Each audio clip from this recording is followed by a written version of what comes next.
ಎಲ್ಲರಿಗೂ ನಮಸ್ಕಾರ. 5 ನಿಮಿಷದ ವಿಜ್ಞಾನಕ್ಕೆ ನಿಮಗೆಲ್ಲರಿಗೂ ಮತ್ತೆ ಸ್ವಾಗತ. ಇತ್ತೀಚೆಗೆ ಆನ್ಲೈನ್ನಲ್ಲಿ ಗೂನಿಂಗ್ ಅನ್ನೋ ಪದವನ್ನು ಎಲ್ಲಾದ್ರೂ ನೋಡಿದೀರಾ? ಇದು ಸಖತ್ ಟ್ರೆಂಡಿಂಗ್ ಆಗ್ತಿರೋ ಒಂದು ಟಾಪಿಕ್ ಮತ್ತು ಇದರ ಬಗ್ಗೆ ಜನರಿಗೆ ಸಿಕ್ಕಾಪಟ್ಟೆ ಕ್ಯೂರಿಯಾಸಿಟಿ ಇದೆ. ಹಾಗಿದ್ರೆ ಇದರ ಅರ್ಥವಾದ್ರೂ ಏನು? ಬನ್ನಿ ಇದರ ಹಿಂದಿರೋ ಸೈನ್ಸ್ ಏನು ಅಂತ ಒಟ್ಟಿಗೆ ತಿಳ್ಕೊಳ್ಳೋಣ. ನಂಬೋಕೆ ಆಗಲ್ಲ ಅಲ್ವಾ? ಕಳೆದ ಒಂದೇ ವರ್ಷದಲ್ಲಿ ಗೂನಿಂಗ್ ಅಂತ ಸರ್ಚ್ ಮಾಡೋರ ಸಂಖ್ಯೆ ಬರೋಬ್ಬರಿ 800% ಹೆಚ್ಚಾಗಿದೆ. ಹೌದು, ನೀವು ಸರಿಯಾಗೇ ಕೇಳಿದ್ರಿ, 800%.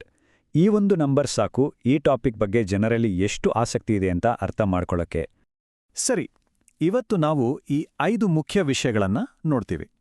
ಮೊದಲನೇದಾಗಿ, ಇದೊಂದು ಹೊಸ ಆನ್ಲೈನ್ ಟ್ರೆಂಡ್ ಹೇಗಾಯಿತು? ಎರಡನೇದು, ಈ ಗೂನ್ ಸ್ಟೇಟ್ನಲ್ಲಿ ನಮ್ಮ ಬ್ರೈನ್ ಒಳಗಡೆ ಏನಾಗುತ್ತೆ? ಮೂರನೇದು, ಆನಂದದ ವಿರೋಧಾಭಾಸ ಅಂದ್ರೇನು? ನಾಲ್ಕನೇದು, ಇದೆಲ್ಲ ಯಾಕಾಗ್ತಿದೆ? ಮತ್ತು ಕೊನೆಯದಾಗಿ, ನಾವಿದರಿಂದ ಕಲಿಬೇಕಾದ ಪಾಠವೇನು? ಓಕೆ, ಹಾಗಿದ್ರೆ ನಮ್ಮ ಮೊದಲನೇ ಸೆಕ್ಷನ್ ಶುರು ಮಾಡೋಣ. ಗೂನಿಂಗ್ ಅಂದ್ರೆ ಆಕ್ಚುಲಿ ಏನು ಮತ್ತು ಇದು ಬೇರೆ ಪ್ರಾಕ್ಟೀಸ್ಗಳಿಂದ ಹೇಗೆ ಡಿಫ್ರೆಂಟ್? ಸರಳವಾಗಿ ಹೇಳೋದಾದ್ರೆ, ಗೂನಿಂಗ್ ಅಂದ್ರೆ ತುಂಬಾ ದೀರ್ಘಕಾಲದ ಹಸ್ತಮೈಥುನ. ಕೆಲವೊಮ್ಮೆ ಇದು ಗಂಟೆಗಟ್ಲೆ, ಅಷ್ಟೇ ಅಲ್ಲ ದಿನಗಟ್ಲೆ ಕೂಡ ಇರ್ಬೋದು. ಇದರ ಮುಖ್ಯ ಉದ್ದೇಶ ಪಾರ್ನೋಗ್ರಾಫಿಯ ಸಹಾಯದಿಂದ ನಿರಂತರ ಪ್ರಚೋದನೆ ಮೇಲೆ ಫೋಕಸ್ ಮಾಡಿ ಒಂದು ರೀತಿಯ ಟ್ರಾನ್ಸ್-ಲೈಕ್ ಸ್ಟೇಟ್ ಅಂದ್ರೆ ಭ್ರಮಾತ್ಮಕ ಸ್ಥಿತಿಯನ್ನ ತಲುಪೋದು. ಸರಿ, ಈಗ ನಿಮ್ಗೆ ಎಡ್ಜಿಂಗ್ ಬಗ್ಗೆ ಗೊತ್ತಿರ್ಬೋದು. ಆದ್ರೆ ಗೂನಿಂಗ್ ಅದಕ್ಕಿಂತ ಹೇಗೆ ಬೇರೆ? ನೋಡಿ, ಎಡ್ಜಿಂಗ್ ಅನ್ನೋದು ಸೆಕ್ಸ್ ಥೆರಪಿಯಲ್ಲಿ ಬಳಸೋ ಒಂದು ಕ್ಲಿನಿಕಲ್ ಟರ್ಮ್. ಅದರ ಗೋಲ್ ಪರಾಕಾಷ್ಠೆಯನ್ನು ಡಿಲೇ ಮಾಡೋದು. ಆದರೆ ಗೂನಿಂಗ್ ಅನ್ನೋದು ಇಂಟರ್ನೆಟ್ನ ಒಂದು ಸಬ್ ಕಲ್ಚರ್ ಟರ್ಮ್. ಇದರ ಗೋಲ್ ನಿರಂತರ ಪ್ರಚೋದನಾ ಸ್ಥಿತಿಯಲ್ಲಿರೋದು ಮತ್ತು ಇದು ಆಲ್ಮೋಸ್ಟ್ ಯಾವಾಗಲೂ ಸಿಕ್ಕಾಪಟ್ಟೆ ಪಾರ್ನ್ ನೋಡೋದ್ರ ಜೊತೆಗೆ ಲಿಂಕ್ ಆಗಿರುತ್ತೆ. ಹಾಗಿದ್ರೆ ಈ ಗೂನ್ ಸ್ಟೇಟ್ನಲ್ಲಿ ನಮ್ಮ ಮೆದುಳಿನೊಳಗೆ ನಿಜವಾಗ್ಲೂ ಏನೆಲ್ಲ ನಡೆಯುತ್ತೆ? ಬನ್ನಿ ಇದರ ಹಿಂದಿನ ನ್ಯೂರೋಸೈನ್ಸ್ ಏನು ಅಂತ ನೋಡೋಣ. ನೋಡಿ, ಸಾಮಾನ್ಯವಾಗಿ ಲೈಂಗಿಕ ಪ್ರಚೋದನೆಯಲ್ಲಿ 4 ಹಂತಗಳಿರುತ್ತೆ: ಎಕ್ಸೈಟ್ಮೆಂಟ್, ಪ್ಲಾಟೋ, ಆರ್ಗ್ಯಾಸಮ್ ಮತ್ತು ರೆಸಲ್ಯೂಷನ್. ಗೂನಿಂಗ್ ಅನ್ನೋದು ಈ ಎರಡನೇ ಹಂತ ಇದೆಯಲ್ಲ, ಪ್ಲಾಟೋ, ಅದನ್ನ ಆರ್ಟಿಫಿಷಿಯಲ್ ಆಗಿ ಗಂಟೆಗಟ್ಲೆ ಹಿಡಿದಿಟ್ಕೊಳ್ಳುವ ಒಂದು ಪ್ರಯತ್ನ. ಈ ದೀರ್ಘವಾದ ಪ್ಲಾಟೋ ಸ್ಥಿತಿಯಲ್ಲಿ ನಮ್ಮ ಬ್ರೈನ್ ಕಂಪ್ಲೀಟ್ ಆಗಿ ಬದಲಾಗುತ್ತೆ. ಭಯ, ಆತಂಕ ಎಲ್ಲ ಕಡಿಮೆ ಆಗುತ್ತೆ. ಲಾಜಿಕಲ್ ಆಗಿ ಯೋಚನೆ ಮಾಡೋ ಕೆಪಾಸಿಟಿ ಕಡಿಮೆ ಆಗುತ್ತೆ ಮತ್ತು ನಮ್ಮ ಸೋಷಿಯಲ್ ವ್ಯಾಲ್ಯೂಸ್ ಬಗ್ಗೆ ಇರೋ ಜಜ್ಮೆಂಟ್ ಕೂಡ ಬದಲಾಗುತ್ತೆ. ಇದನ್ನ ಅನುಭವಿಸೋರು ಇದನ್ನ ಧ್ಯಾನದ ತರದ ಆಹನ್ನ ಸಾವು ಅಂತಾನೂ ಕರೀತಾರೆ. ಆದರೆ ಈ ತಾತ್ಕಾಲಿಕ ಅನುಭವದ ನಂತರ ಏನಾಗುತ್ತೆ? ಇದರ ದೀರ್ಘಕಾಲೀನ ಪರಿಣಾಮಗಳು ಮತ್ತು ನಮ್ಮ ಮೆದುಳಿನ ಫೀಡ್ಬ್ಯಾಕ್ ಲೂಪ್ ಬಗ್ಗೆ ಈಗ ಮಾತಾಡೋಣ. ಇದನ್ನೇ ನಾವು ಆನಂದದ ವಿರೋಧಾಭಾಸ ಅಂತ ಕರೆಯೋದು. ಇಲ್ಲಿ ಒಂದು ಡೇಂಜರಸ್ ಫೀಡ್ಬ್ಯಾಕ್ ಲೂಪ್ ಶುರುವಾಗುತ್ತೆ. ದೀರ್ಘಕಾಲ ಪೋರ್ನ್ ನೋಡೋದ್ರಿಂದ ನಮ್ಮ ಬ್ರೈನ್ನಲ್ಲಿರೋ ರಿವಾರ್ಡ್ ಸಿಸ್ಟಮ್ ಚೇಂಜ್ ಆಗುತ್ತೆ. ಇದರಿಂದ ಸಂವೇದನೆ ಕಡಿಮೆಯಾಗಿ ಇನ್ನೂ ಹೊಸ ರೀತಿಯ ಪೋರ್ನ್ಗಾಗಿ ಹಂಬಲ ಶುರುವಾಗುತ್ತೆ. ಇದು ಇನ್ನಷ್ಟು ದೀರ್ಘವಾದ ಸೆಷನ್ಗಳಿಗೆ ಕಾರಣ ಆಗುತ್ತೆ ಮತ್ತು ಈ ವಿಷವರ್ತುಲ ಮತ್ತೆ ಮತ್ತೆ ರಿಪೀಟ್ ಆಗ್ತಾನೇ ಇರುತ್ತೆ. ಇದರ ಪರಿಣಾಮ ನಮ್ಮ ದೈನಂದಿನ ಜೀವನದ ಮೇಲೆ ಬೀಳುತ್ತೆ. ಇದು ನಮ್ಮ ಮೆದುಳಿನ ಪ್ರೀಫ್ರಂಟಲ್ ಕಾರ್ಟೆಕ್ಸ್ನ ಕನೆಕ್ಟಿವಿಟಿನ ವೀಕ್ ಮಾಡುತ್ತೆ. ಇದರಿಂದ ನಮ್ಮಲ್ಲಿ ಹಠಾತ್ ಪ್ರವೃತ್ತಿ ಜಾಸ್ತಿ ಆಗ್ಬೋದು, ಒಂದು ವಿಷಯದಿಂದ ಇನ್ನೊಂದು ವಿಷಯಕ್ಕೆ ಗಮನ ಹರಿಸೋದು ಕಷ್ಟ ಆಗ್ಬೋದು, ನಮ್ಮ ವರ್ಕಿಂಗ್ ಮೆಮೊರಿ ವೀಕ್ ಆಗುತ್ತೆ ಮತ್ತು ನಮ್ಮ ಎಮೋಷನ್ಸ್ ಕಂಟ್ರೋಲ್ ಮಾಡೋದು ಕೂಡ ಕಷ್ಟವಾಗುತ್ತೆ. ರಿಸರ್ಚರ್ಸ್ ಒಂದು ಶಾಕಿಂಗ್ ವಿಷಯ ಕಂಡುಹಿಡಿದಿದ್ದಾರೆ.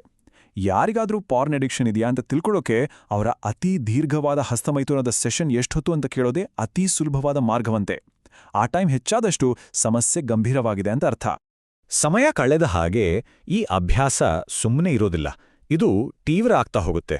1, ಸೆಷನ್ಗಳು ಹೆಚ್ಚು ದೀರ್ಘವಾಗ್ತಾ ಹೋಗುತ್ತೆ.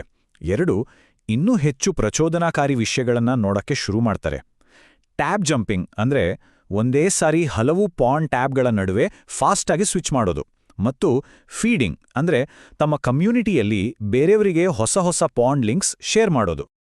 ಸರಿ, ಇದೆಲ್ಲ ಯಾಕಾಗ್ತಿದೆ? ಯಾಕೆ ಈ ಟ್ರೆಂಡ್ ಇಷ್ಟು ದೊಡ್ಡದಾಗಿ ಬೆಳೀತಿದೆ? ಇದರ ಹಿಂದಿರೋ ಸಾಮಾಜಿಕ ಮತ್ತು ಟೆಕ್ನಾಲಜಿಕಲ್ ಕಾರಣಗಳನ್ನ ನೋಡೋಣ. ಕೋವಿಡ್-19 ಪ್ಯಾಂಡಮಿಕ್ ಇದನ್ನ ಇನ್ನಷ್ಟು ಜಾಸ್ತಿ ಮಾಡಿತು. ನಿಮಗ್ ಗೊತ್ತಾ, ಮಾರ್ಚ್ 25, 2020ರ ನಂತರ ಪಾರ್ನ್ಹಬ್ನ ವೀಕ್ಷಣೆಗಳು ಒಂದೇ ಸಾರಿ 24% ಜಂಪ್ ಆಯಿತು. ಒಂಟಿತನ ಮತ್ತು ರಿಯಾಲಿಟಿಯಿಂದ ಎಸ್ಕೇಪ್ ಆಗೋಕೆ ಇದೊಂದು ದಾರಿ ಆಗಿರಬಹುದು. ಇವತ್ತಿನ ಕಾಲದಲ್ಲಿ ಪೋರ್ನ್ ನೋಡೋದು ಇಷ್ಟು ಕಾಮನ್ ಆಗೋಕೆ 3 ಎಗಳು ಕಾರಣ. ಮೊದಲನೇದು ಎಕ್ಸೆಸಿಬಿಲಿಟಿ. ಫೋನ್ನಲ್ಲಿ ಎಲ್ಲಿ ಬೇಕಾದ್ರೂ ಯಾವಾಗ ಬೇಕಾದ್ರೂ ಸಿಗುತ್ತೆ. ಎರಡನೇದು ಅಫೋರ್ಡಬಿಲಿಟಿ. ಹೆಚ್ಚಿನ ಫೋನ್ ಈಗ ಫ್ರೀ. ಮತ್ತು ಮೂರನೇದು ಅನಾನಿಮಿಟಿ. ಯಾರು ಏನ್ ನೋಡ್ತಿದ್ದಾರೆ ಅಂತ ಯಾರಿಗೂ ಗೊತ್ತಾಗೋದಿಲ್ಲ. ಸರಿ, ಇಷ್ಟೆಲ್ಲ ನೋಡಿದ್ಮೇಲೆ ಫೈನಲ್ ಟೇಕ್ ಅವೇ ಏನೋ? ಈ ಡೇಟಾ ಎಲ್ಲ ನಮ್ಗೆ ಇದರ ಮಾನವೀಯ ಪರಿಣಾಮಗಳ ಬಗ್ಗೆ ಏನ್ ಹೇಳುತ್ತೆ? ಗೂನಿಂಗ್ ಮಾಡೋರ ಒಂದು ಸರ್ವೆ ಮಾಡಿದಾಗ ಕೆಲವು ಆತಂಕಕಾರಿ ವಿಷಯಗಳು ಗೊತ್ತಾಗಿವೆ. ನೋಡಿ, 7ರಲ್ಲಿ ಒಬ್ರಿಗೆ ಪ್ರಚೋದಿತರಾಗಲು ಇನ್ನೂ ಹೆಚ್ಚು ತೀವ್ರವಾದ ಕಂಟೆಂಟ್ ಬೇಕು.